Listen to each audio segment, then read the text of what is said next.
I grew up in Colombia, Medellin, Colombia, and soccer is a huge sport in South America, like insane. And my dad played, semi-pro. I have a twin brother, and he played soccer. And when we moved back to the United States, that's kind of where I started actually playing for a team, because I came in with my parents to sign my brother up for soccer, and I was like, oh my God, there's girls playing, I want to play. That's when I started actually playing for club and getting very serious about, about the sport and just kind of having fun with it. So, I came off from that freshman spring very, very high. I had scored a couple of goals, was, getting used to college soccer, was very confident.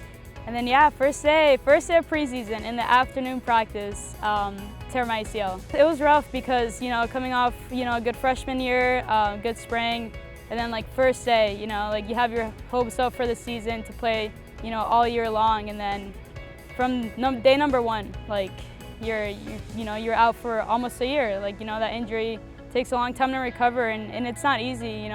For me, it was mostly the mental side of it, just because I thought I was gonna be, back in a couple weeks. Oh, it's maybe a bone bruise, or maybe it might be a meniscus injury, or oh, you're fine. It's just some swelling. But then, when you hear the news, I remember being in my trainer's office and just completely breaking down, just because it was the news you don't expect to have. Yeah, in 2019, it was the third game of the season against Presbyterian. I remember clear as day, I was pressing a girl back, a defender. Then I don't know, I just cut, kind of weird. She might have hit me so fast, and then I heard my knee pop. But this time it was my right knee compared to the left knee. That was the first injury. The people I'm surrounded with every day in practice and even out of practice, they're the best friends that I'll have forever. Every time I met a goal, they're cheering me on. If they saw me in the training room working on my bending, or working on walking, or just rehab, they're cheering me on.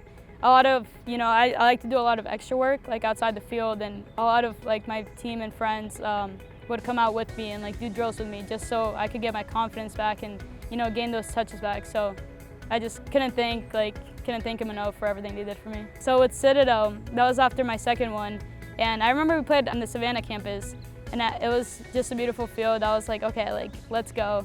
And I remember we absolutely did amazing that game, and I just remember being so happy. I have so many pictures from that game, just smiling so big, just because I was finally back again, back with my teammates, back playing the game I love, and it was just so many emotions. I was just so happy. Life is gonna throw you some curveballs along the way, and when I first got here, I would have never known that I would experience these injuries, but at the same time, it's brought me so much. It's brought me, another 2 years that I've earned my master's in. It's brought me some friendships, some new experiences. I'd say it's been tough, but that's where you learn, and I feel you grow a lot through these years in college.